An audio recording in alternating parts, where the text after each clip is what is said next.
Welcome to Christmas Mailbag. We've got loads of questions in. I've got loads of guests. I am joined by Warren, who is currently in the States, Dales, who's currently over in Liverpool somewhere, Dan, who's in Suffolk somewhere, and Dave, who's also in Liverpool somewhere. So yeah, it's a bit of a mixed bag today.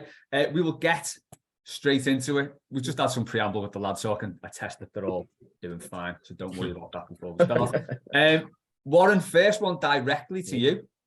Oh, Laura, question for Warren. Can minus 20 degrees C affect certain areas of the body? Well, just to give a bit of context, it's made news back home as well, hasn't it? It's we're in the middle of a winter cyclone bomb in America over here at the moment. It's attacked everywhere from the Midwest to the East Coast to the West Coast, and it is minus 20. It was minus 21 degrees yesterday for the low with a wind chill of minus 33, I think it was. And Laura just casually asked me, did it affect me in any way? And I just happened to mention that certain body parts don't work as much in the cold. I'll leave that to your imagination. Well, you did say when you took your gloves off, for instance, your fingers were going a bit numb. Exactly. So yeah, in all seriousness, we went for just to look at some of the Christmas lights in the local neighbourhoods around here. Thought, I'll take a video on my phone. Took my glove off for 30 seconds, and the pain in my hands, it's not a cold to be messed with. Not like we ever get it out. It's like the next extreme up. So yeah, that was an experience to have that. But yeah, don't go walking around in it in shorts, t-shirts. You got long johns with you? I have. I bought like them Under Armour compression based layer things. Bought a pair of them. Yeah, I've got them. I'd stuck them on and woolly hats the lot. So yeah. See, if we did have that over here, the posties and brickies would still wear shorts. Wouldn't matter. Yeah. It would be dangerous. Dales, we'll come to you first on this one then. Mark Green's asked, why do Everton have to come back? Haven't we suffered enough? A question many have and will continue to ask over the years. Look, I mean, I've not watched. I didn't watch much of the World Cup purely because we're still working when most of it was being played. I am looking forward to the return of the Premier League. I'm not so much looking forward to getting back to Goodison and having the inevitable fucking shitfest that comes every Boxing Day. Look, it's character building. It is what it is. I do enjoy a good Boxing Day game at Goodison. I'll talk about my memories later because I know that's one of our questions. But I think it's just, it can either go one or two ways. It's either going to be nice, festive win to lift the spirits, or it's going to be a defeat. I'm not even going to entertain a draw. It's not going to happen. It's one of the two. I'm just really not looking forward to it. So there's nothing about this game. It's like, it feels like it's just everything's there for us to lose. Yeah. Basically. I know we should be buoyed by a cracking win against Aston Villa. Dan, do you reckon we should just ban fans from the ground forever? I was speaking to you earlier about all this. I just find the whole thing, I've become so exhausted by it all. It's just, the Groundhog Day analogy is forever Everton, but I just feel so unprepared for it again. And I feel it makes me angry in a way that the club expect us to go again and go again and go again and go again and go again. And I watched the press conference today, and I want him to succeed in both his, hair recovery and his management. But I don't see it. I really want to. I desperately want to. But they've got a new manager. There's going to be players there who want to play for him and show him what they can do. There are going to be players who want to leave. Neves and et cetera, who probably want to show that they've got that ability to go somewhere. And we haven't got anything up front. We just haven't. And it's just toothless. And I don't, a couple of goals against Villa and a draw against Man United doesn't fill me with loads and loads of hope. I mean, they did say over the coming days and weeks they're going to be looking at strikers. So, there's no rush, but Which is nice. Yeah, they've got it's it all. nice, isn't it? Yeah. Yeah. Dave, can you shed any more positivity on this? Well, we when the last time they said they were looking for strikers, we went and bought a shit one from Brighton who can't score goals. I'm not looking forward to that at all. Do you know the amount of times that I've been looking at the fixtures and the pods that we've been doing in recent weeks? I keep on going through them with everybody. If we don't beat Wolves, well, I go as far as saying we're probably in the bottom three if we don't beat Wolves, or we don't at least get a draw with Wolves on Boxing Day. But then we go to Man City on New Year's Eve, and I don't know if you've seen Liverpool get beat by them. It was quite nice Christmas present last night, wasn't it? But City away is just going to be pure carnage, absolute carnage. And then we've got Brighton at home. Forget the World Cup. Forget the World Cup. Forget the FA Cup as well. And then Southampton home, West Ham away. That gets us to the end of January. Before again, it's there's some serious judgment days against Liverpool. We've got Arsenal as well, haven't we? We've got some seriously difficult games.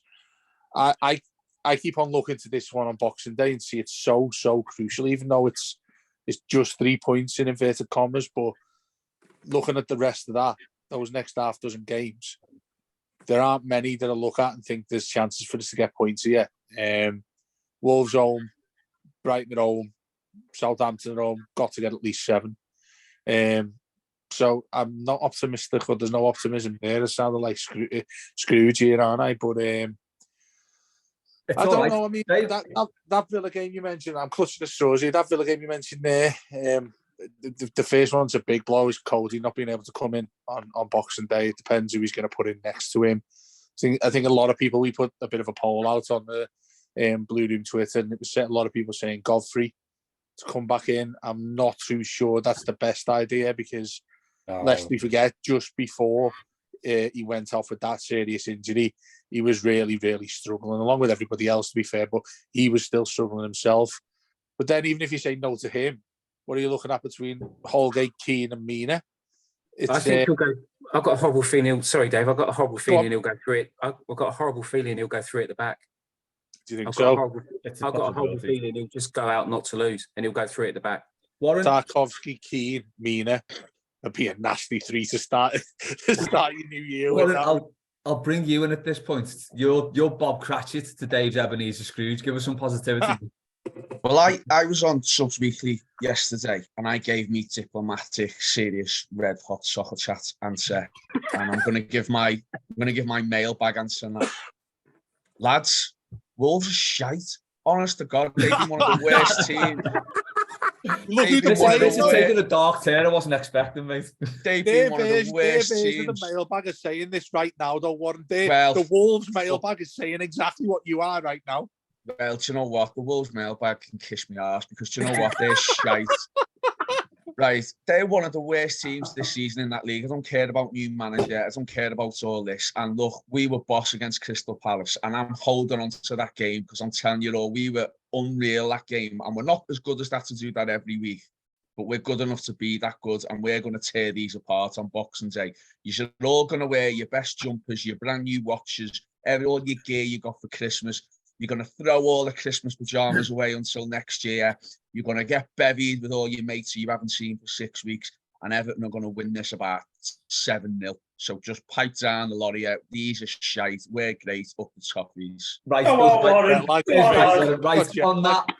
on that rallying cry, I will come back to you on this one from TWS. So apart, obviously, from this coming Boxing Day, what's your best Everton Boxing Day memory? Best Everton Boxing Day memory? Do you remember when we had Birmingham and it got called off because the pipes were frozen? And then we played them in like March or something and drew with them. No, do you know what? We've always been all right down the years, I think, on Boxing Day. We've generally been all right. I can't, normally I'm good with memories of games and dates and stuff like that. I can't really, there's not one that springs to mind. But I did used to enjoy just I did just enjoy the Boxing Day get together. Bit of a pain in the arse though on a home game with the trains and stuff, because the trains don't normally run to the Boxing Day, so it's a bit of a nightmare to get to for the home ones. I think the away ones are always good, if you can get, if you can manage to get to one. But I just enjoyed them all. I think the Boxing Day fixtures are great. I think they'll be a bit different this year. I think there's going to be a massive hangover, I think, from the World Cup, and what teams that affects and who it affects, we'll have to wait and see. But I can't really. I'll have to leave this to the rest of the lads here, because I can't really think of a specific game where I would have that's fallen on Boxing Day. You should probably remind me of one in a minute. Dales, what's yours, man? You got one lined up? Do you know what? I've got two off the top of my head, and then I think I've got a third, but I'm not too sure whether it was Boxing Day. The one I remember most of all, the top of my head, when we lost to Sunderland 1-0, and we went like a year unbeaten at Goodison. Oh God, yeah. You know what else? We lost the penalty. Just interrupt that. On that was in 2013. Had we won that game at home to Sunderland, we would have went top of the league after 19 games. Of course. Under Bobby, we'd only lost 2 games all season long, away to Fulham and away to City in 2013. We'd only won or drawn the rest of them till Christmas Day, and we were 2 points off top, and we were playing first on that Boxing Day. I think they got relegated that year as well. I had a serious relegated that year. Oh, I don't know. I think he stayed up. I think so. Yeah. Who stayed up? Yeah. No, I was just saying. I think that year Sunderland were in massive trouble as well. They were awful. They were really bad that season. So that one comes to mind. I remember us beating Bolton 2-0. I think Phil Neville, and I might have been Jagielka. We won 2-0 anyway. But the one that just popped into my head, I'm not sure if it's Boxing Day. It was definitely a Christmas game. So I remember walking home from Goodison into town, and it was fucking snowing, and it was horrible.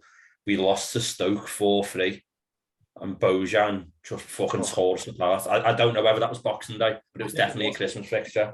Someone in the replies put that one. I think that was Boxing Day. Yeah.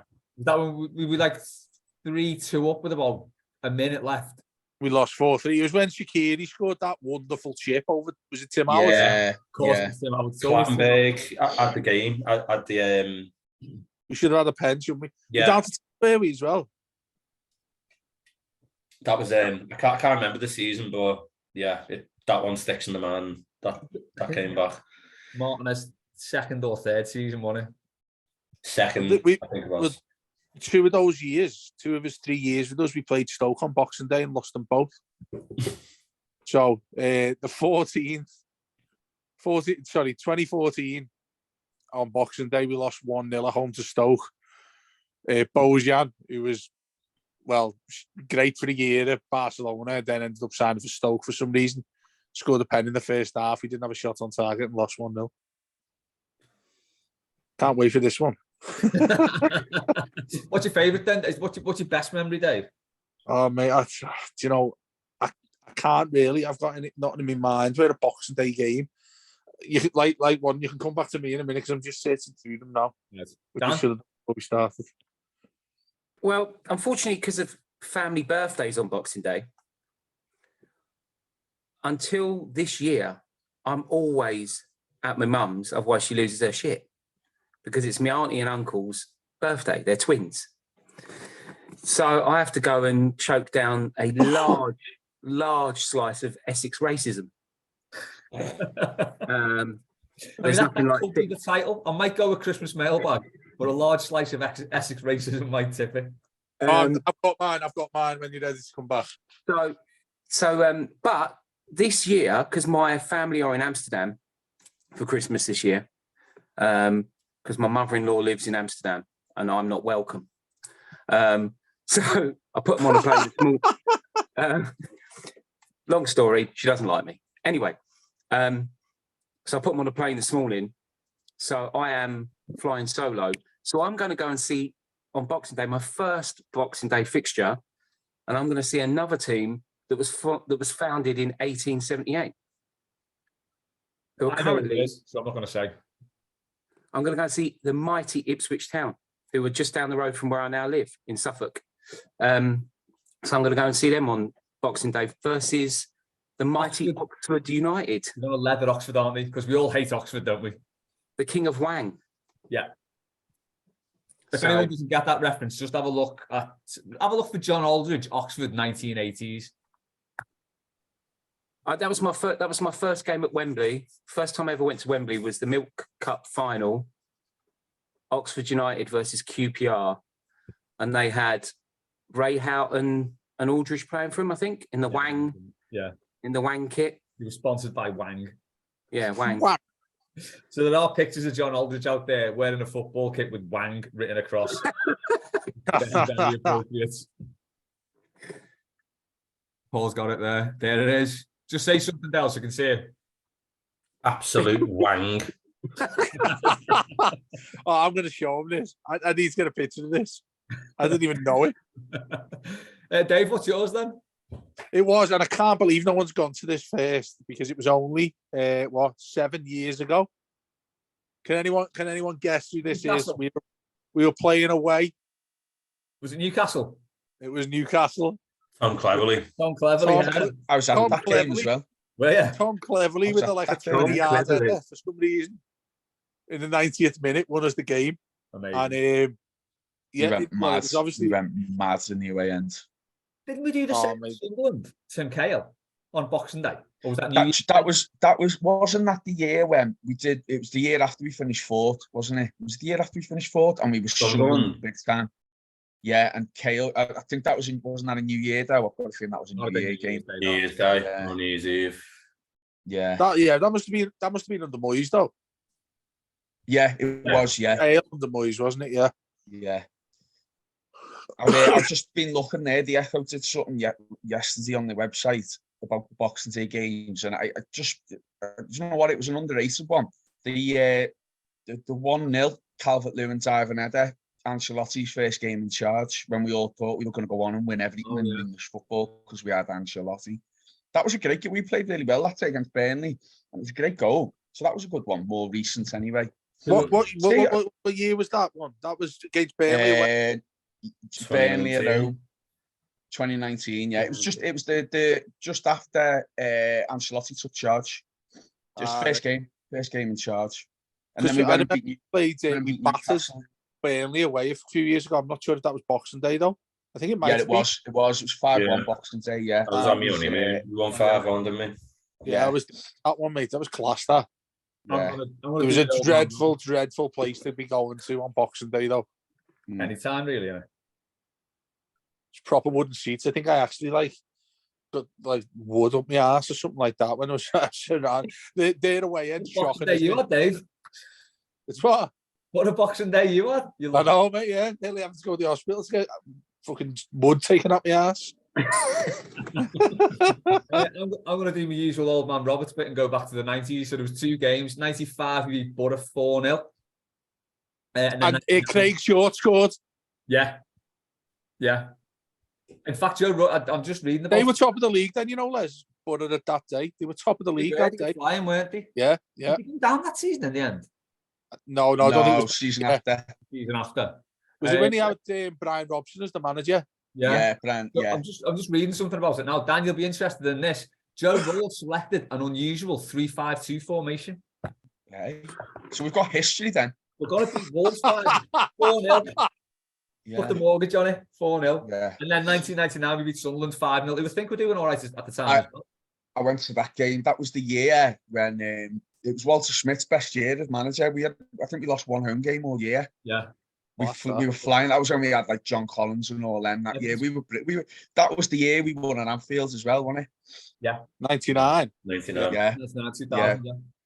Hutchison. That was Hutchison was brilliant. Hutchison was He was class for us, mate. Hutchison. Yeah, he was brilliant. Yeah, he was so good for us. I went to that. I remember that game. Yeah, we were brilliant that day.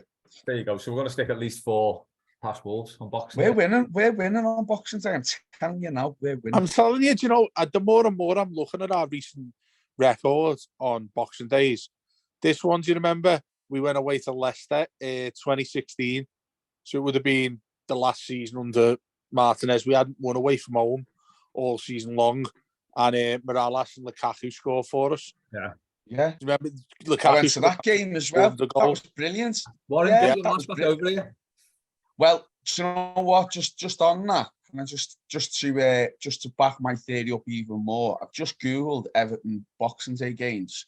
There's only 3 sides who've got better records than us on Boxing Day: United, Villa, and Liverpool. We've got the 4th best records on Boxing Day. We've won In what? In the Premier League? 43 wins. We've got 43 wins on Boxing Day in our history. Would the time for Everton meme be inappropriate now, or? There's No, another it won't. meme I No, seen it won't. on Twitter the other day. I'll have to try and find it and put in the chat. It's What was that superb. for? I need to start filming this screen, because Warren looks like he's having a mad one. Yeah, It was that one. Is anyone watching this, by the way? I can see it. Here we go. I'm back. Oh, he's back now. What does the quote say? Oh, yeah, I saw that one, yeah. Hallelujah, praise the Lord and rejoice. It's time for Everton. Just away from Everton momentarily, what's on your Christmas dinner? Asks Keith. Dave, will come to you first, because you said you got some weird Christmas dinner culinary habits. Yeah, so I'll start with the the weird stuff. I'm pretty standard in terms of what goes on it. Can't stand carrot. Can't stand turnip, so I don't love that mix of shite that they put on it. Having none of that. Pig in blankets, obviously, natural. I don't mind mash and normal potatoes as well, roast these. But yeah, I do have to kill everyone off with the sauces that I have on it anyway. So I'll start with a bit of mint jelly along with cranberry sauce, but then I'll just ruin everyone's dinner if you even think of this. I have loads and loads of salad cream on it as well. So yeah, that's my dinner. To be fair, you could throw salad cream on anything you don't like and it would make it edible. Dan's face is just melted like the end of Indiana Jones.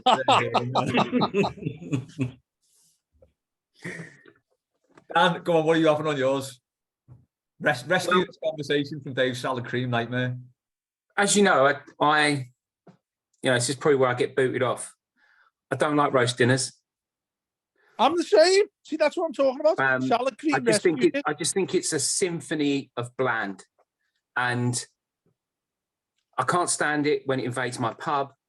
I can't stand it. I can't stand those arseholes with the massive Yorkshire puddings the size of a baby's face. Yeah, not into them. I can't stand I can't do it. So dinner, I'm gonna get up. I'm gonna have a pig in blanket bap with a pint of Baileys. Hang on, what's this? What are you talking about there? I'm gonna put pigs in blankets in a bap. Oh wow! The pint of Baileys, I'm more interested in it, to be honest. And what I might do is I might get a third and do Kahlua, Baileys, and then maybe let it down a bit with a bit of full fat milk and loads of ice. That's my breakfast. Right. Oh. Sorry to interrupt, Dan. Sorry to interrupt. What you just said there, Kahlua, what was it? Kahlua, Baileys, and I might let it down with a bit of milk because it's the morning. For later on in the evening, if you've got it, Grand Marnier with that. Yeah. Unreal. Anyway, carry on. Sorry. And then for my Christmas dinner this year, I'm swerving all that kind of, multicolored bland shit, and I'm gonna have cacio e pepe and more Baileys. What the hell is that? You've just mentioned, and I can't drink at the moment, but you've just mentioned some of these drinks that sound fantastic that I'm not allowed to, and it sounds like it tastes really nice as well. Based on what Warren said with you, they sound delightful to drink. Yeah, that's my Christmas, and then I'm gonna have to go around my mum's and pretend to push stuff around the plate for a bit. Yeah. And then I'm coming home and getting back on the Baileys. The joys of Christmas on your own, man. Bennett Dales, you will very much not be alone, apparently. No. So I grew up in a household that was very much turkey for Christmas every year, so I knew no difference. And now because Amarita and Dominique were born on Boxing Day, I tend to go to my in-laws for Christmas Day and then go and see my family on Boxing Day after the match. And because my father-in-law used to be a butcher, he's like a meat connoisseur. So the Lee family just don't believe in turkey, which blew my mind. And to be fair, like they put on lamb, they put chicken, beef, proper roast dinner. It is great, but I'm just set in my ways. I'm dead stubborn. Like, and I've got to have turkey, like at some point. So won't be getting it on Christmas Day. So I'm going to make sure that I just get a load of turkey from my Mars on Boxing Day and throw it on a butty at the match and have a right time while I'm cursing Tom Davis. Can't wait. That 3 meat deal that you've got there, mate, that's delightful. That's a great start, isn't it? The 3 meter. That is Super. the 3 meat deal. Fucking hell. The beef needs to be perfect though. Don't you get a 3 meat deal when you go for your chippy as well, don't you?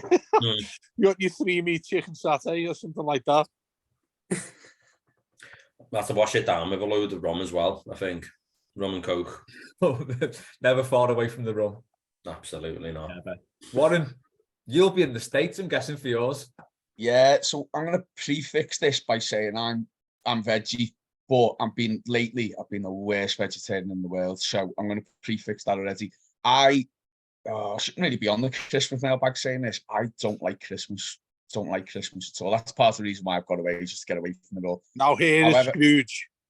It is the Scrooge part coming up. I've got to balance it by saying it. Yeah, yeah. But so what I've done the last few years, because I can't be doing with all the traditional bollocks, I've been having like an all-day brekkie at like 3 o'clock. That's what I've started to do now. But while I'm here, they've bought mac and cheese. The big thing of mac and cheese that's ready set and you just put it in the oven. And I think it's got like barbecue in it and bacon bits and all sorts of that. And they're going to smoke a pork butt. So, the big smokers that you cook it under. And then we are going to light the fire pit with all the wood, all the logs ready for the fire pit. I'm going to sit outside. And as I say, being the world's worst vegetarian, I may have to try some of what they're preparing for Christmas Day. That's going to be off. Because over there, they do Thanksgiving, don't they, the month before?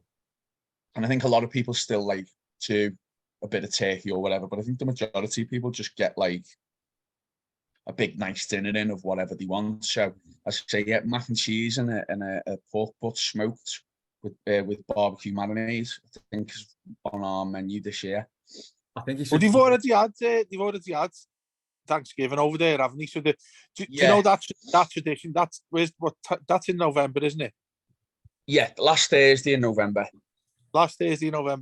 So I'm guessing when they get that together, they're also starting to stock up on Christmas as well.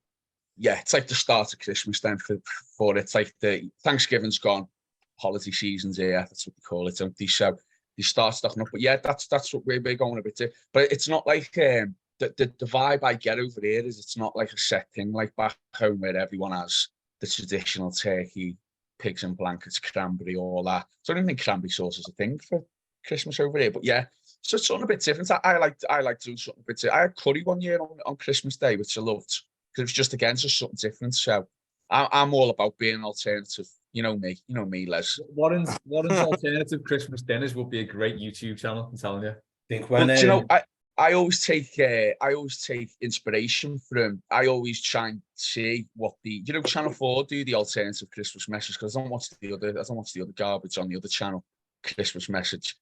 When Channel 4 did the alternative one, they did the Simpsons one year. And the Simpsons, it was a brilliant one. It's on YouTube if you get a chance to watch it. But every year they try and do something a bit different. Neville Southall did one a few years ago. I don't know if it made Channel 4, but Neville Southall did a brilliant one about let's all be kinder to each other, that sort of thing. It was absolutely brilliant. So I'm just all about being alternative. So yeah, so give me curry at Christmas. Give me what I'm having this year, mac and cheese. I might go mad next year and just have, I don't know, salad or something. Just on Warren's note there, like when we were in New York for my honeymoon, we ended up having I can't remember what cafe but I had like fried chicken on a pancake with bacon and egg. It was just bizarre, but best Christmas dinner I've had in a very long time, I think. They do food very well, don't they? The imagination they have is magnificent, isn't it? Yeah. Right, move on to the next question. Hang on, you haven't answered yet, Les. What are you having? I've got some beef in. Wow, that sounds great. Beef, sprouts. Can't wait to get round to yours for Christmas, mate. Beef, You're making sprouts, it up with your Christmas tree and your hat on just for the mailbag, and just gonna bin it straight away and then sog Christmas off. Pretty much. I'm going to burn it as soon as this is finished. Yeah. Stuff. Carrot and turnip, mash and potatoes. Mash and roasties because Louise insists on that. You cooking this yourself? She was horrified to find out that Keith was not on board with that. She actually had to go with him on Instagram about it. So, are you cooking this yourself, Les? I'll help. I'll do me bit. I'll probably just ply her with wine while she cooks it. What also, and it's a separate question I've got. What have you got your lads for Christmas? I can't tell you that. Hang on, you can't say. They watch it, don't they? Yeah, you can't say it. You can't. Loads of stuff, basically. Well, I was just going to say then, scrap cooking, and you just play with all the stuff you've got them as well. They're at that age where they must get some boss presents. It's just clothes now, though, isn't it? Really? I suppose, yeah. Christmas. Oh, I miss those days. You know, get your Christmas clothes. Yeah. So yeah, they just got loads of clobber, really. So, but Yeah, I am the same size trainees as Jay now, so I can start nicking his gear, which is good. Happy days, mate. TWS has asked, he's got shingles, and whilst genuinely making him miserable, he's heartened by the thought of being able to skip some less attractive festive events. I can sympathise here because I had COVID over Christmas, and although it was a bit of a struggle not seeing the kids, not having to go anywhere was quite nice. So he has asked, which Everton player is getting a dodgy red card on Monday to have New Year off? Dan. Oh.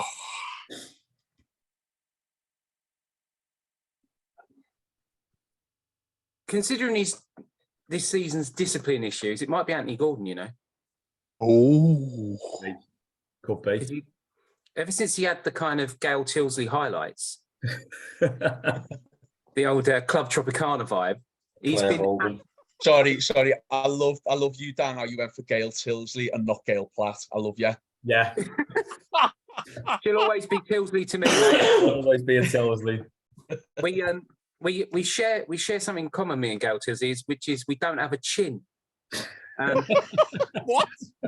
When I get rid of this beard, if I get rid of this beard, my bottom lip just disappears into my neck. It's almost like that. So yeah, I mean he got 5, didn't he, and got suspended, didn't he? Yeah. Somehow got 5 cards. I don't know what he did to get them, but no. So I mean, we don't have, long gone are the days of the sort of Schneidlin, Ashley Williams kind of cop-out red card kind of characters. Big dunk, yeah. We don't have that kind of character anymore that just sort of thinks, I can't be arsed with this shit, and clatter someone. So I could see him getting a bit agitated, a bit of crowd unrest, and him sticking someone near the advertising or near the corner flag or something, getting second yellow. yeah, his new deal is announced just before kick-off. He's hyped up, he gets sent off. It's perfect. It's happening. Dales, what do you reckon? Don't even know whether he's fit, but Yerry Mina. Next question. Sent off after 5 minutes. Never see him again. Yeah. Well, yeah, I think that Anthony Gordon action's a bit good. Well, they need straight reds, don't you, to get the 3-gamer? Yeah. So I could see someone having a scrap with Diego Costa because he's going to be playing. He's not suspended. Suspended. Is he? It's quite funny. Oh, yeah, he is. He's Duncan Ferguson of the day, isn't he? Where Duncan just gets sent off to go and have a few weeks away in Spain. Yeah. Who am I looking at here then? I think... do you know what? I think Mikalenko might have a bit of a snide on him when he's going up against Traore and, you know, quick players. He's going to throw his foot in and someone skip past him already. And obviously, I mean, he's had a rough year, hasn't he, Mikalenko? I don't think he'd mind having a little bit longer off, having had 7 weeks worth of not playing professional games. I reckon he could throw his foot in and get a red in there. Hopefully towards the end when we've actually done something in the game.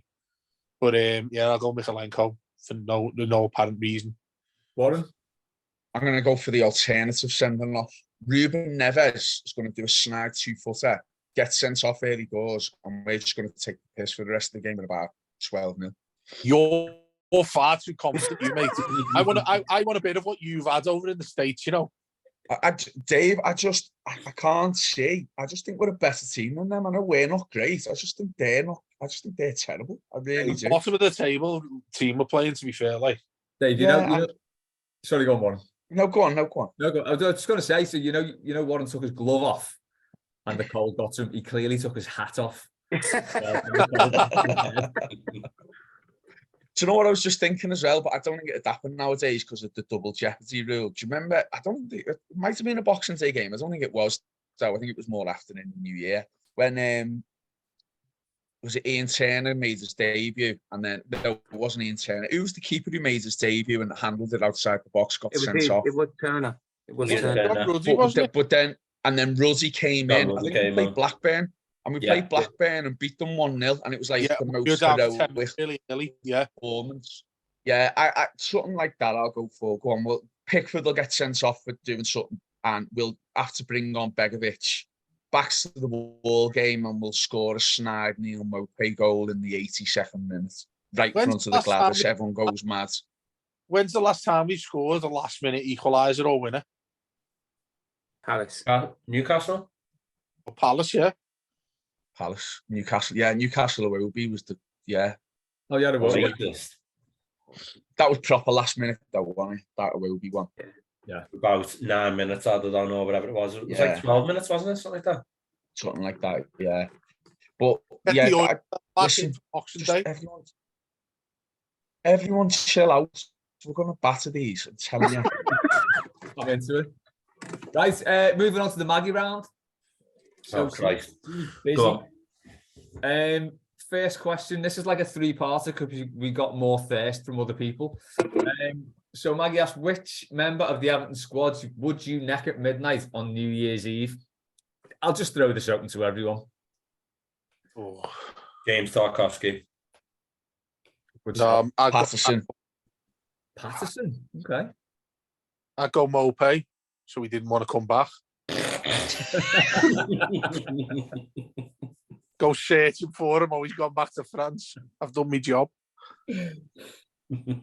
I love how deep he's thinking about this.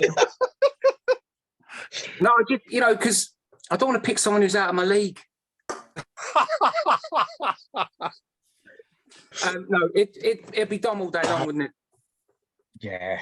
Because I think he probably smells incredible. I'm gonna say he would smell so fresh, wouldn't he? Yeah. Would you get him to get the old Phillips on? Because he's got like the three ages of Dom on that advert, hasn't he? He's got the stuffy one, the bearded one, and the clean shaven one. What one would you go for? Well, I'd be worried if it was the mid growth. We might get a kind of Velcro situation happening. Could happen. Your beard and his clean shaven combo, Dan, would make brilliant symmetrical necking. Yeah, exactly. Yeah. Symmetrical necking. Do you know what? There's been so many potential. There's a cracking title, have to be fair. Symmetrical necking. I'm here for it. Still the one to beat. Perhaps a question from Joe. Who would you neck under the mistletoe? So Joe was going to ask about necking an Everton player. That must be something. People must be really excited about us coming back. So this could be a different player, different vibe at Christmas, isn't it? This is like your staff Christmas party where you've had too much to drink and you have a little sly neck when no one's looking. This is this player, isn't it? This is the regretful one, isn't it? Yeah. Well, if it's the regretful one, in that case, it's got to be. Probably got to be Maupay, hasn't he? Probably, yeah. No, he's a decent looking fella. He's French. Yeah. Do you know what? We haven't got a bad looking team, have we? We really haven't. Just gets a footy. That's the problem. Do you know what? Pickford would be telling everyone about it, wouldn't he? He wouldn't be able to hold his piss. So Pickford would be the one. Don't tell anyone. Yeah, it'd be round. Yeah. I'll go with Seamus Coleman. Seamus Coleman. Why yeah. not? You and Seamus would be riddled with Catholic guilt, wouldn't you? After that. The pair of us. After mass in the morning. Dan? Well, I'm hoping to catch a mildly inebriated Leighton Baines near the photocopier. and then we can sort of, have a little cheeky one, as he's trying to change the ink or a paper jam or something. And as he leaves, he looks over his shoulder at me as if he mildly regrets it, but at the same time there was a frisson of excitement that he can't deny. Frisson of excitement is another potential title as well. Frisson is a hell of a word. I back in the day, I was pretty much giving out frisson all over the gaff. Yeah. So frisson, so much frisson. Yeah. We're all having that for Christmas dinner, aren't we, frisson? Dave, so apart from watching Dan Neck and Leighton Baines, who are you going for on Christmas Eve? Undoubtedly Mason Holgate, because the whole reason for this is that he's a nice look. How old is he now, anyway? By the way, before I answer 25. This, yeah, I would like to do it similar to Mopey, where I've got my own sort of deep feelings towards these people to try and get them out of the football club. I would do so with Mason Holgate in the changes, somewhere internally that's being filmed. Steady. Talking about things being internal. What internal are you thinking of? I mean internal in the Christmas mailbag, not mailbag after dark. Come on, mate. Christmas mailbag is going to have to be after this. But yeah, Mason Holgate, because then I can blackmail him so he gets off, because he's shit as well. So get him back to Barnsley, get him back to Yorkshire, and so he leaves us alone after I neck him, but he necks me back, so then I can say he's insulting me by wanting to kiss me. Would you like Everton fans to flip it that one of the players has forced themselves upon one of us? So we have to get. What a surreal conversation this is, by the way. This is better than anything else around Christmas. Can we have this question every week? I'm going Michael Keane for a pure sympathy necking. There you go. Yeah. Sympathy necking. If you're going for Michael Keane, make sure you don't tread on his massive foot. I'll be standing on that so I could reach him. And the thirst queen herself, Charlotte, has asked: shag, marry, push off a cliff, Cody, talk, Seamus. Dave, come to you first. So I have to choose any. Oh, I'd name the players again. Sorry. So shag, marry, push off a cliff, Cody, talk, Seamus. Given how the other two look, and again, Laura's going to kill me here, I'll push Seamus off. Oh, Laura's got no loyalty to Seamus now, none at all. No, she's. Oh no, she's had her head turned by Tarkovsky big time. And shag, I'd go with Tarkovsky because I reckon we could go a long time. And I'd marry Cody because he looks like a good family man, doesn't he? And everyone keeps calling him Dad for a weird reason. Someone might like him being called Dad for one of the other two things. I don't know. Maybe he's a leather daddy. Who knows? Leather Daddy. Another potential title right there. What is going on now that leather's involved? Dale's gone. What's that marry Seamus just because of his loyalty, and he's again very good family man. Do you? And the wedding would be great. Proper Irish Catholic piss up would be sound. I'm going with Tarkovsky. I'm pushing Cody off the cliff. And I like Conor Cody, but former cop. Yeah. When it comes down to it, he's got to go. Yeah. Warren, I'm still listening. By the way. The same. I was exactly the same. Cody's got to be off the cliff because he's the cop height in him. Sadly, when you're talking about these fine margins, you've got to do it. And yeah, Coleman's just delightful, and you'd have to marry him, especially after that video this week. And yeah, you'd absolutely have a great time with Tarkovsky, wouldn't you? Week of warm. Yeah, I'd man him as well, mate. He'd go for hours him. Dan? He's loving this. I think I'd go Cody as the marriage thing because I see him quite like a trophy wife. He's a very handsome, That's attractive man. That is He's got lovely teeth. He's got good teeth, good hair. He's got a sparkle in his eyes that says devilment. You know. I'd like to push Sheamus off a cliff, but I'd imagine he'd get quite his heels dug in. You'd have to really push him, wouldn't you? You know. Might push you. Yeah, I know what you mean. He'd probably have a scrap, wouldn't he? And beat you.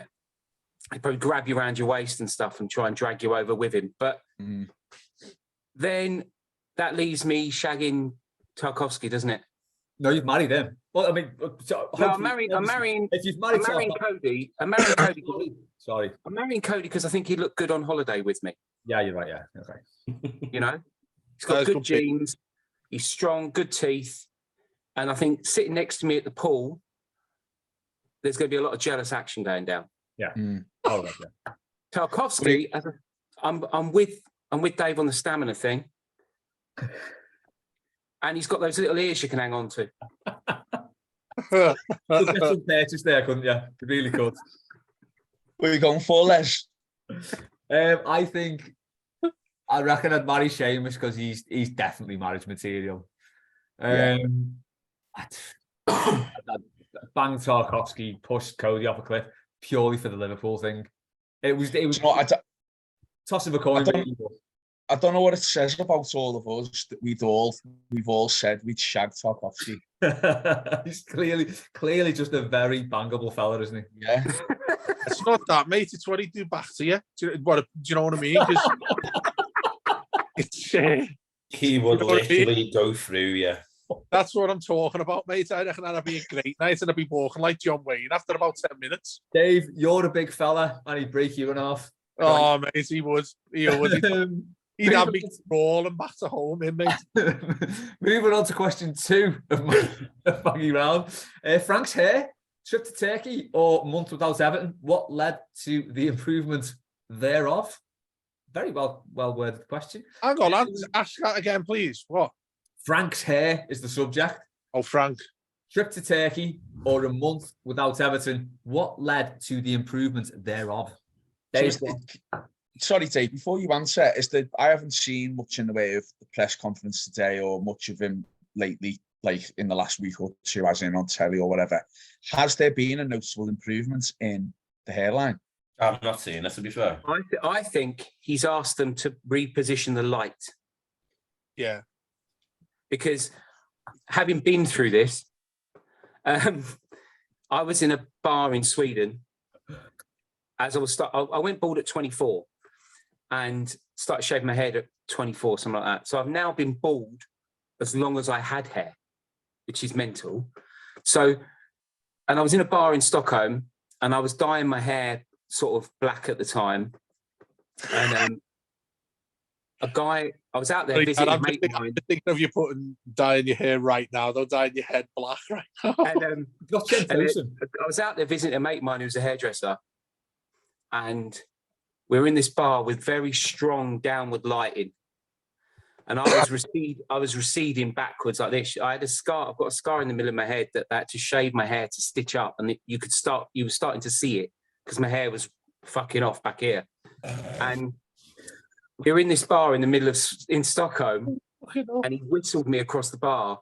And I looked over and he went, "You're going fucking bald." Like that, really loud. And I looked in the bar behind the guy serving me the drinks, and I had full Lampard, where the downward light was causing it to look like burnt shredded wheat. You know, it was just like frail and wispy. And so the next day I went in and he just grade 2'd it for me. So I think today, I was looking at Lampard today, and I think he's just asked them to just slightly reposition the downward light, because there's still quite a lot of disappearing, weight here. But he's still got enough to do the plugs, and we won't notice. Don't you need to get a shape? No, not now. They'll just take a donor area out the back. They'll just take the donor area out the back. Oh, lash it in. And lash it in, yeah. I don't know why he hasn't done it. I think he might as well do it, mightn't you? Got his money. He's Frank Lampard. I don't think he'd make a good bald. No, No, I I don't don't. imagine a bald He hasn't mate. got the right shaped head, has he? It doesn't No. seem to have, no. See, Dan, you're a great bald. Well, it's a matter of opinion. All my features are in the middle. So I've got no chin, massive forehead, and everything's arguing in the centre, isn't it? All kind of like fucking gathered round here. Right, but what I mean is you ain't got bald energy. See, because bald's a state of mind as well. There's fellas with hair who are so bald. Well, it's 20 years in the making, this. It's not easy. Nailed. I mean, he just needs to go and have a word with the Reverend Andros Townsend, because I saw a picture of him when he was at QPR. That is Oh incredible. my, that was levels bald. of comeback there. Yeah. Got a cracking out of So there. for him to, and he, do you know what? He's a good looking lad as well. With some good looking players, but why just go and speak to Townsend, because Lampard could easily get that sorted. Townsend went from Professor X to Wolverine. Yeah. I think it's. I want to know more about it, because it's genuinely like a feat of technology and science. Well, the thing is, wig technology's advanced incredibly now. So you can just go wig and they look amazing. There's that thing with wigs though, isn't there? There's that like sort of, what's the word I'm looking for? You know, when Stigma. there's sort of a negative stigma. Thank you. Stigma. There's a stigma with wigs, isn't there? Well, Tina Turner rocked one for 30 years. No. No. I mean, I She can't hasn't had a think real of hair one. since 1979. I can't I think wasn't of Tina expecting you to Turner. bring Tina. Yeah, I wasn't expecting you to bring Tina Turner into it, but I can't think of it without thinking of that sketch on Psychoville. So, seeing like the League of Gentlemen thing, it was like their spin-off thing. If you've not seen it, just Google Psychoville, Tina Turner. It's ridiculous. Yeah. Maggie's also said she's demanded. She's not asking. I am once. Well, she's asking. She has. She literally said, asking in the question. I am once again asking for mailbag karaoke. So, I am thinking of doing an end of year Royal Rumble at the Denby next week. Happy days. If anyone can make it, we could maybe do some mailbag karaoke then. Yeah, go for it. Yeah, I mean, she's absolutely. been asking for a while, bless her, hasn't she? Yeah, So you know, needs to the do Christmas something. wish. No, Is she coming along now? hopefully, yeah. I was going to say she can't start demanding things like this unless she's willing to take part. If you've met her, you know she can demand whatever she wants. If she's put it on a list of Santa, we'll deliver. Definitely.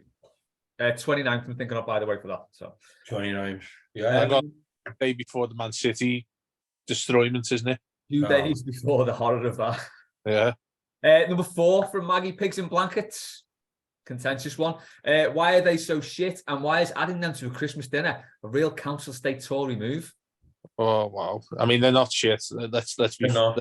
honest here, Maggie. They're not shit at all. In fact, I would say in the last, I can't remember them. How long would you say they've been going for? I know obviously people have had them like historically, but actually as a popular part of a Christmas meal, I think you're talking about the decade. Not like a band or something, Dave. It's not like a music band or something. How long have they been going for? I don't know. I'm sure I saw Pigs and Blankets at the Lomax in about 94. I think. You're not having that. I would go as far as pre-decade, last 10 years. I don't think anybody would be talking about Pigs and Blankets more than 10 years ago. If I was to guess, I would have said they were a post-war thing. If I was to guess. It does seem very... But the reason why, right, so we are post-war. Pre-war? You've come out of rationing. Post-war. You post-war. Oh. So you've come out of rationing. You want to enjoy your Christmas again because you've had World War II for the past 6 years or whatever. Here's a sausage and there's bacon. I mean, to be can fair, see it being. Go on. And I was just going to say, I can see you're saying there as it being like a thing for that long. I think it has. I don't know. I don't know the history of Pigs and Blankets, but I definitely remember having Pigs in Blankets at my nan's in Leytonstone in about 1983-4, definitely. Were they called Pigs in Blankets though? Was it just sausage and bacon?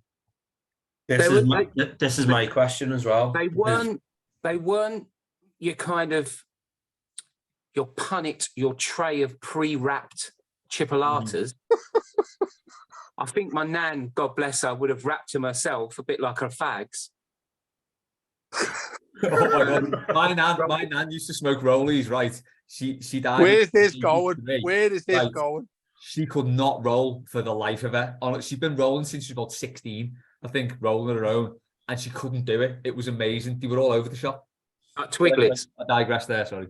But yeah, so I think my nan rolled her own, but I definitely remember me and my cousin kind of fighting over the last pig in her blanket. It's a bit of a grim name, isn't it? So we're thinking about the term, aren't we? It's like a So pig the in a term pigs pork blanket. yeah. Because you've got devils on horseback, haven't you, as well? What? Oh yeah, what's that again? This?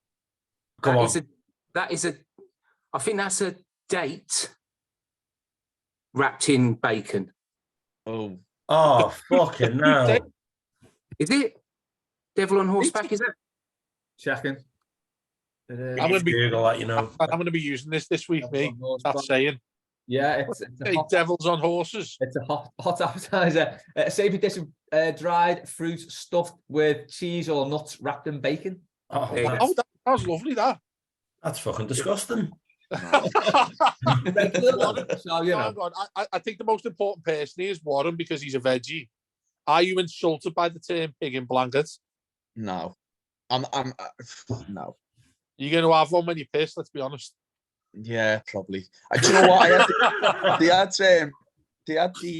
someone brought into work the other week, pigs and blankets flavoured crisps, and they were unbelievable. They were really good. Yeah. But going back, I know we digressed a little bit, going back. So I think what we need to establish then is the term pigs and blankets, when did that come? Now, I could see your point, Dave, where you're saying it could be in the last 10, 15 years, which could be right. I just believe that it's probably been a thing. I can see it being a post-war thing as the actual making of it. But the term, when's the term come in? That's a whole new question altogether. I knew them as chipolatas for years. Chipolatas. Yeah, but when you say pigs in blankets, you're talking a proper sausage, aren't you, with bacon? No, I'm talking the little things with the little. So they're chipolatas, aren't they? I've gone to Google. I've got a very specific answer. Go So on. I put in when were pigs and blankets invented? 1957. Oh, wow. Right. After the boy, yeah. There you go. Yes. So pigs and blankets is a dish. Oh, we know what it is. The first recipes appeared in 1957, and the dish was popularized in the 1990s by Delia Smith. So in a way, you're both right. Delia. Dave, you were saying it's quite a recent thing that it's got popular. See, I like Maggie, and when I seen the Tory tapas comment yesterday, I thought, But I tried to look at it from her point of view. Now, is she referring to the little cocktail sausages wrapped in bacon, or is she referring to a bigger sausage wrapped in bacon? Yeah, this is a good point. Because I've gone to Asda at times, and you know the way they have the deli part where they have the heated meat that you can just buy for your dinner, and in like some incredible sausages there, like New York ones, like spicy ones, and all that. But where it becomes an issue to me is when you've got to put a lot of bacon on one of those big sausages. You know, you get like a normal size hot dog type of sausage. That's a mound of bacon you've got to put on there, and I'm into that. Don't get me wrong. You've seen me as a big fella, lads. Don't get me wrong. I'll be taking a few down them on Christmas, but I'm more in the region of they have got to be like the smaller sausages, not as small as chipolata, but slightly bigger than that. I go 6 inches with the bacon. You know, like the you know, like the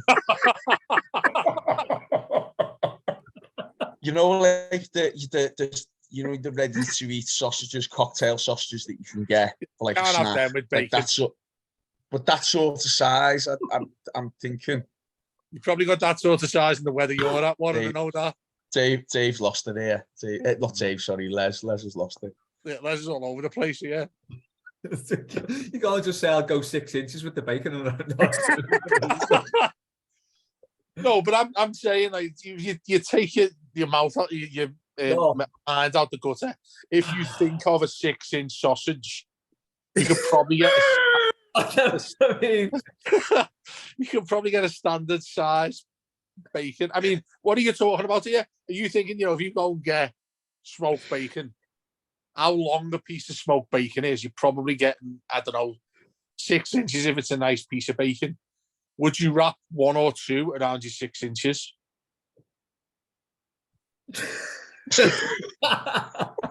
Fuck's sake. We've answered all sorts of questions about shagging players and you're moaning at me for getting different types of Maggie also asked. With people who've turned this off by now anyway. I've got to move on from this question. We're running out of time. Keep going. Everyone would love a 3-hour mailbag anyway. Who cares? You've got the definitive list. Top 5 best Salomon Rondon moments. Go. Top 5. I put him getting off as all 5. No, Dale's has done it. List. I did a list on Twitter last night. Yeah, they called him into the office. They terminated his contract. He walked out the door. He got in his car. He fucked off. Who did he score against? He scored 3. Who was he against? Palace, wasn't he? Palace. Boreham Wood. Always have Boreham Wood. When did he score against Palace? When Conor Gallagher absolutely destroyed us, scored that unreal goal. And come off his arse, didn't he? Yeah. I think I went with. I tried to. I did really try with this question yesterday. I struggled. So I think I said number 1, Boreham Wood.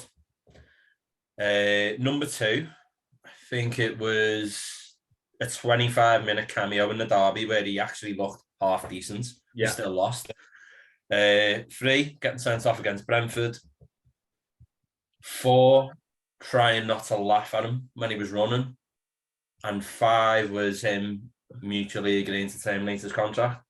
No, hang on. You said people. What was the match? And am I right in thinking this? That someone threw the ball at him, like a player taking a throw in, threw a ball at him and just couldn't stop laughing or something when he threw the ball to him.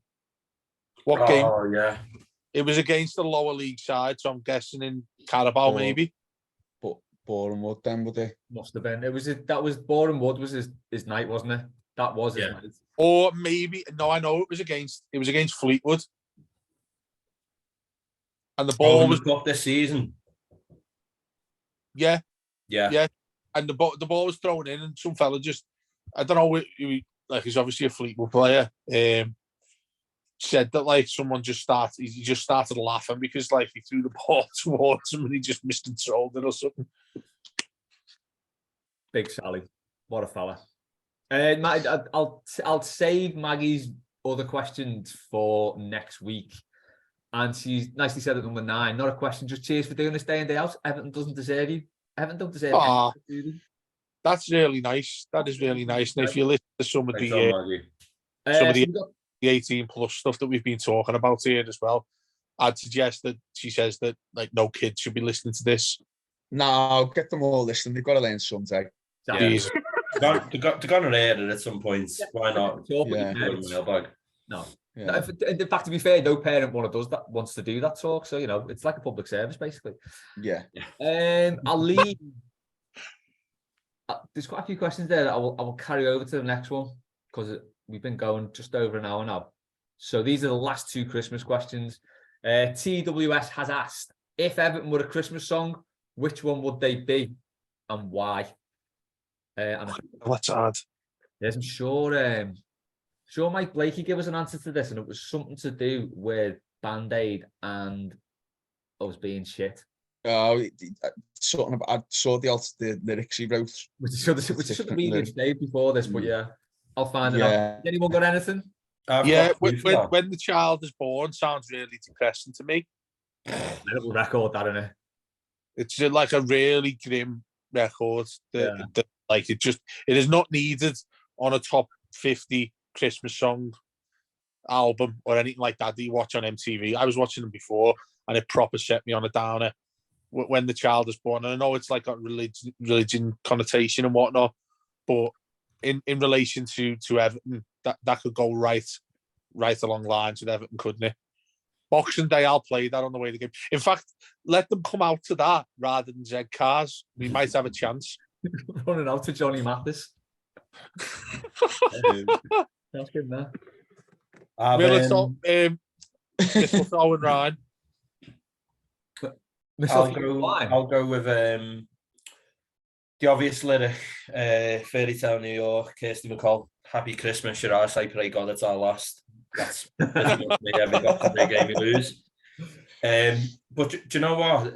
I thought about this one as well. I remember vividly, I can't remember what video it was. I want to say it was a season review, but I don't think it was. I think it might have been like a video on like Joe Royal's Everton team. But the Shakin' Stevens, Merry Christmas, everyone, I vividly remember it on, it was like a season review video of Everton. I remember sitting down watching it with my brother and my dad. And for whatever reason, Shakin' Stevens, that song has always reminded me of Everton, even more so because those bastards over the road sing it whenever we fucking lose the derby at Christmas, very often. Yeah. They ruin everything. Horrible fuckers. Absolutely everything. I was thinking there as well, Fairy Tale New York, you scumbag, you maggots, we love Gary Ablett. Yeah. Oh, bless him, Gary Ablett. Let's get our Christmas song going. There we go.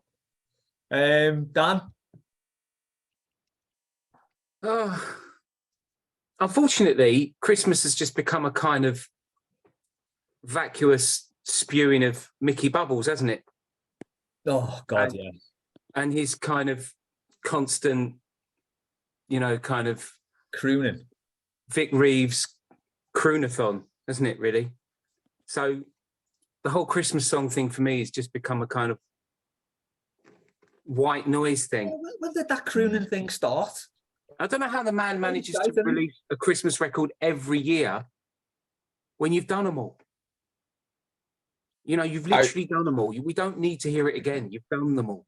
There seems to be a direct correlation between when he started his crooning to when, do you remember that period where every year, Pigs and Blankets. So that when every year X Factor was number one, and it was just came nothing. Then the Christmas number one lost its appeal, and it was just all, like Dan said, it was just all a marketing thing, and let's get these on the radio and selling and all that. Songs didn't even have jingle bells at all in them. No. Warren, you got any thoughts on this? Well, I'm just going to go route one, Elvis Presley, Blue Christmas. Fair enough. Shakin' Stevens did a great version of that as well, by the way. So I'm just going to go with that. There was a song I just looked at then, and I thought that's quite Everton. I'm looking at the Christmas playlists on the music streaming services. But yeah, I think route one, Elvis with that. Stay Another Day, he's 17. Kept don't want them to go away. Yeah. Kept whatever off number one. Bastards. What just while we're on this, to not divert too much away from the question, what's all your favourite Christmas songs? What's the one you go, yeah, that's the one? I'm going to say Man Stop the Cavalry. That is a belter. That is a cracker. It's going to be really common. I go the Pogues as well. I just love that song. I like Greg Lake, I Believe in Father Christmas. Just reminds me of playing the Christmas tape as a kid, which was... So the Christmas tape, here we go, Old Man Roberts is back. Basically, when the first Now albums came out, I think it was between like Now 1 and 2, he now brought out, now that's what I call Christmas, but they called it the Christmas tape. And it starts off with Band-Aid, Wizard, I Wish It Would Be Christmas Every Day, Slade, Merry Christmas Everyone. They basically got all the good ones out the way in the first half of the album because it finishes with Mud, Lonely This Christmas, Johnny Mathis, When a Child is Born, and Bing Crosby, White Christmas. sort of come down at the end. But yeah, I think that's my one. I do like Last Christmas by Wham, only because I wish my hair was like his in that. He's got the best haircut I've ever seen. When we were talking about like Frank, he could go if he goes and get that hair do sorted. I reckon he's sound for life there. Do you reckon you can go to Turkey and say, I want a George Michael, and you'll get it? Yeah. Yeah. Yeah. There's probably a drive-through version. You just drive in. Or you can do what Cenk Tosin did and get a can of spray and just spray your hair on. Yeah. You do that now. You can get that over here, can't you? What's that German one? You get the Alperson, is it? Does that sort your head out as well? Alperson, yeah. Does that give you hair for free? No, it basically is caffeine based.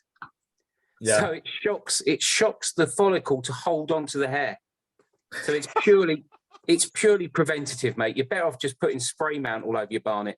Really? Yeah, like thingy in Phoenix Nights. Paddy. Paddy, Yeah. Yeah. That's what you want to go for. Spray on the quiff. What's the one as well? The forget the name of it. The men's one. That's literally called men's hair or something like that. Main. That's what Michael Barrymore used to use. Is it? Yeah. And that's the one you puff in. It's like a fibrous powder. You puff it in, and it statically connects to the gaps, and then you have to spray fix it. Bob Mortimer used to use it. If Michael Barrymore used it, there's got to be an or what at the back. Oh, Got to no. be. Sorry. Dan, have you got a Christmas record for the Toffees? The only Christmas record that kind of sticks in my head is because my dad lived abroad and only came home for Christmas, and for tax reasons, and and my dad, I think I've said this before. My dad is this incredible blend of Del Boy Trotter and Pablo Escobar, and he's about 5'4" from Porthcawl in South Wales. And back then used to wear like a camel coat and the flip up faded the sunglasses that flip up like that. Yeah. And lots of gold, and he had a yellow Merc. And I remember we used to go and meet him from the airport, and he had a Boney M best of. Oh. And there's a track on there, it's Mary's Boy Child, isn't it? Yeah. A Boney M. And yeah, I think he had two cassettes in that car. He had Best of Boney M and a Frank Sinatra thing. And all I remember is listening to the lyrics of Bad, Bad Leroy Brown. I'm thinking, when you, as a kid, you suddenly start to hear lyrics. And it was like this sort of song about a bloke who's like a gangster and knifes people and all that sort of stuff. And like, you've got Frank Sinatra going about that and all this sort of thing. So it'd have to be that. It would have to be my dad in full 70s regalia with his California tan coming home from abroad in his custard yellow Merc playing Boney M. Honourable mention as well, just because when Dan mentioned airports, then it popped in my head. Feliz Navidad. Oh yeah. A wonderful tune. It's a very, very wonderful, merry tune indeed. Great way to say Happy Christmas as well. Absolutely, yeah. Last question goes to Ed. What form would your Ghost of Christmas Past take, and what misdeeds would they show you? Oh fuck! You don't have to admit anything here, although it is a safe space. Not that safe, but no one listens, so it's fairly safe. Say it again, Les. Say it again. So, what form would your Ghost of Christmas Past take, and what past misdeeds would they show you? Fucking hell, we've mentioned half of them so far, haven't we? I think so. Yeah, probably this mailbag would be most of the past misdeeds. Yeah. My ghost would take the form of Roberto Martinez in his light autumn jacket. Well, the colours of Ferrero Rocher? Yes, something that just haunts me, that man. Just haunts me. And the fact that people would have him back, and the fact that people at the club would have him back, it just haunts me massively. To think what that man would do with this team when you see what he did with an actual good team, it's just... Yeah. He would show me that Stoke game on repeat. Like, mixed in with a couple of Anfield derbies. Yeah. And Man United in the semi-final. That was disgusting. That was disgusting what he did to us that day. Absolutely disgusting. I would go for Robert Elston. Would be the form of my Ghost of Christmas Past, because he just was a bit of a prick. But also he pretty much in sort of one way or the other tried to get me sacked when I was at Radio City. I've not really said this before openly for obvious reasons, but obviously it's long enough since he's fucked off, isn't it? Fair game now. And it was because I questioned a few things about the club. It's when I properly went dark over how poorly Everton's boards were and all that. So we're looking, I think, just towards the end. When did he leave? For 20, it was around when Shady came in, wasn't it? So Yeah, it was 2015, before that. 16. Right? Yeah, around that time, Yeah. maybe a little bit before that. And like it was pretty clear to everyone, supporter-wise, that he was pretty shite at his job. And I openly said it when we had the Blue Room on live on Radio City every week. I remember sort of saying some things about him, and I also kicked off at the club because you had to pay for the stream on the website when we played. If you remember that season under Martinez, I think it was when we come back from the World Cup, where the pre-season games were against Paderborn in Germany, and the other one was against we played Tranmere away, and they were our only games. And then I think Lukaku, it took ages for him to come back, and it was an absolute mess. And I remember saying the club's a disgrace, charging fans money to watch that on a stream. I think they took me advice, actually, because they don't have to charge you to do it now, do they? If you're a season ticket holder, you get it for free. So I feel quite proud of that.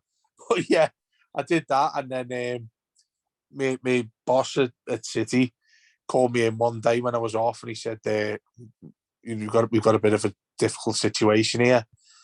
And I went in, and he wasn't there at the time, Robert Elston, but he involved the conversation with a couple of other people who are still in the football club now, who basically said we shouldn't allow Dave to come in anymore.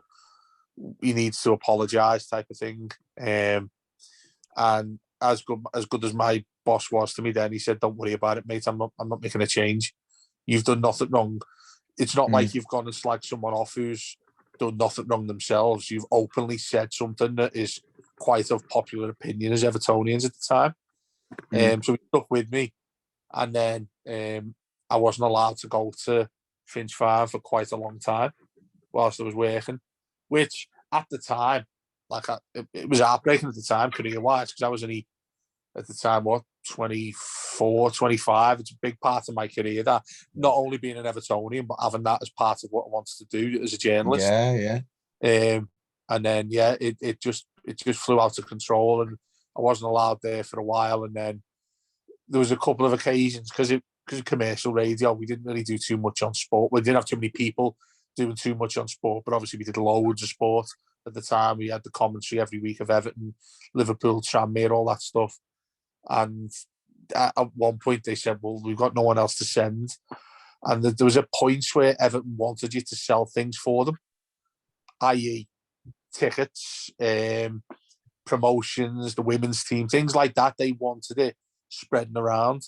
So in the end of the day, I was allowed to go back because he'd left, and I started going to the presses again. So yeah, that was in a long chat about it. It was him, without a shadow of a doubt. And then the real little twist at the end of it was that he was a massive rugby league fan. Yeah, he wasn't. He's the CEO there now, isn't he? Also, Castleford. Yeah, he went. I think he's just left that as well. By the way, no surprise in my opinion. But he became the CEO of the Super League. Yeah, and he was a massive fan of Castleford, and we just randomly did a show on rugby league. We still did the show on rugby league every week. Just covered the Northwest a little bit more than the Everton Liverpool did, and we invited him in, and I had to open the door to let him in, and the look on his face. And he must have looked at me and thought, "Oh, not that twat again! Surely not." I had to go get him a cup of tea, and everyone was going to spit in it. No, I wasn't really, but that was the sort of thing when I never really spoke to the man, apart from one year I interviewed him about when the club yearly let the accounts out for open view. They don't do that so much now. And that was the general meeting and all that stuff. And I went into Finch Farm, was sat with them for about half an hour, just talking them through things. And I was that naive at the time. This is long before what I've just said to you. What he was saying to me, I was like, "Oh, he's really good at his job. This fella, he must know everything about football, finances, and all that." And then, lo and behold, what happened to Everton.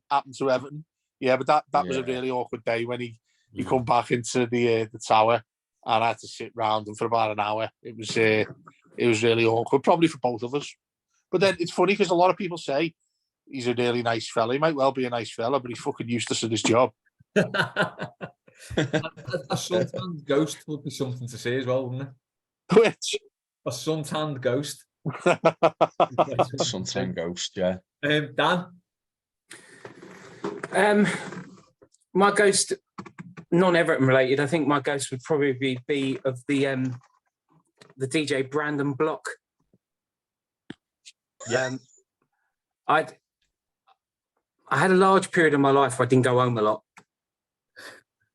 And I was one of those people that was always like, well, there's got to be something else to do after this. Surely we can go somewhere else after this. And one night, in one of those particular enthusiastic desires to not go home, I got into long before the days of Uber, in London, you get this thing called an Addison Lee, which was like a private hire, people carrier, blacked out windows kind of vibe. And I jumped into the back of an Addison Lee with the dance DJ, Brandon Block, who told me we were going to go to Guildford. And, due to the fact that my life at the time was very much, well, I'll go wherever things are happening, Guildford didn't feel like a long stretch. So I bombed it out to Guildford. We got to Marble Arch and he turned around to me. There were two girls in the cab. And he turned around to me and said, look, son, I'm going to take these back. Pulled out a load of stuff out of his pocket, rammed it in my jacket and went, I'll drop you off at Marble Arch. You can get a cab home and sorry about that. I'll speak to you later, sort of thing. They dumped me at Marble Arch. I think you've told this story before. Yeah. You've told this story before. This is a great story. So they dumped me out of Marble Arch. I went into my pocket and there was hundreds and hundreds and hundreds of pounds and a very large amount of naughty salt. And I proceeded to carry this around with me for months because I was honest and I felt it was the right thing to do, to hand Brandon Block back his large sum of money and his naughty salt. And several months passed and I gave it back to him and I went up to him at a club and went, Brandon, you gave me this. And he went, who the fuck are you? And I could have kept it. And he would have been none the wiser. So my ghost would be Brandon Block and he would tell me, go home. The ghost of 2 a.m. regret. Yeah, use the bed you're paying £600 a month for in Camden and go to sleep. Yeah. Warren? I'd go with the current manager and I'd say to him, listen, let's go back to 2009. Do you really knowing that you're going to be the future Everton manager? Do you really want to score the winning goal in this cup final? Yeah, do you really want to do it? And I just let him make a decision off the back of that day and then see what happens. In his defence, he could actually say, I didn't really want to do it, but that fucking useless keeper let it in. Exactly. You should go back and go and twat that useless keeper. Right. Okay. But for the purpose of me having a good answer here, lads, no, sorry, that's fair enough. Manager back, all right. That's fair enough. Sorry. Going a bit too far there with proper anger. Did he? He didn't have to shoot. No, he could have skied it, couldn't he? Yeah, exactly. There you go. Dales? My ghost of Christmas past will be Ronald Koeman, dressed as Den Perry from Phoenix Nights. With a portion of chips and mayo just in his hands. And the misdeed that I did, you take me back to 1999, I think it was. And we had a sports presentation night for our football team. And there was a lad from Liverpool's academy presenting us with the award. And his name is Stephen Gerrard. Oh, no. And at this point, he hadn't made his debut, nowhere near. I think he was promoted to the first team like a year or two after. And I remember when, I think it was like I won the Sportsman of the Year award or something like that, and he was there and he put his hand out on a shocker. If 32-year-old me could have seen it, then if Den Perry fucking / Ronald Koeman could have took me back and go, think about this. think very carefully. Do you want to shake his hand or do you want to volley him as fucking hard as possible in the shin? I'd have just fucking lined them up and I'd have punted them halfway across the village hall. That's a real sliding doors move. Yeah, it really is. I could have ended his career right there. The course of history. Did he still do that these days? Les, you'll know this because you're involved with young footballers, aren't you? I shouldn't say it that way. No, I mean, that was saying, I run a youth football team. Yes, I do. There we go. That's it. Yeah, yes, I am. Yes, I'm sorry we said it online. We'll talk about the other thing later. But what I was going to ask you was, you know the way you do end of season awards and all that? Yeah. Because it always, like Paul said then, back in the day, they'd always send like a semi-famous type of player or someone from the youth team or whatever. Does that still happen these days? I don't know. It might happen in other clubs, doesn't it? Ours. We have like quite a big presentation day as well. We don't like. I see. Because it always seemed to be like a familiar thing. I don't know if you lads all remember this sort of thing, but like I remember our school, they bring someone from like the youth team around or like one of the reserves or something like that who come and just shake your hand because they be wearing their Everton or Liverpool trackie and all that. That's what immediately comes to mind what you were saying there, Paul, about that with Gerrard. And you can imagine back in the day, I can't remember who come to ours. Big Nev came to ours one. They did a little bit different, but they did a thing at our school where Junior Stanislas sent a message to like one of the kids' teams who won. It had to be Junior Stanislas, didn't it? It had to be Junior Stanislas. Do you know what? He actually came across really well in it, but he sent a video. One of the kids' teams won the town cup or whatever, and he just said, "Brilliant, congratulations, Ages have won this and all that. Look forward to seeing you down at the Vitality one day." That type of thing. So they do stuff like that. And I think it's part of their like contract now in a lot of players. Haven't they got to do some sort of community work or something, so many hours or something? Well, the one thing going off on a bit of a tangent with this, but the one good thing that I've seen so far this year, in fact, like one of the highlights of this year, given how shite I've had it, was what they actually did at Alderey this year, and both clubs have come together, and it was really, really nice. And everyone relates it to the footy, obviously, and typically someone replied to me and said, "Have you seen the look of the kids' faces, the ones who are by the Everton ones? Have you seen the look of the kids' faces compared to the ones by the Liverpool team?" And I looked at it closely, and the kids look like they're absolutely fuming at the standing by the Everton squad. Yeah, fair enough. So you know what, though, to finish on a nice, serious note, it is great when they do that every year. Like you said, it is absolutely brilliant. You should do it more often, because kids read the Echo and one want to go one day and want to go the other. I think that's great that they all go at once. Yeah, I think any community stuff should really do it together, because basically, you know, the way everyone's split, if you've got a load of Liverpool players turning up at your work to do some community stuff, half the people there are going to be pissed off. Yeah. Vice versa. Just do it all together. You know, and it might. I mean, I know they're a load of dickheads and we don't want anything to do with them, but it might, you know, bring some Merseyside United energy back. Well, if you can all get along, who knows? Well, look at the last, especially when you look at the last derby, where there was murder all over the place and people have, you know, vandalising things and all that at either end of the city. That sort of thing, like you say, Les, and you know, maybe I'm just think like I'm watching Miracle in 34th Street or something, but I'd actually like to see if they do something like that. It could bring a bit of positivity between two clubs.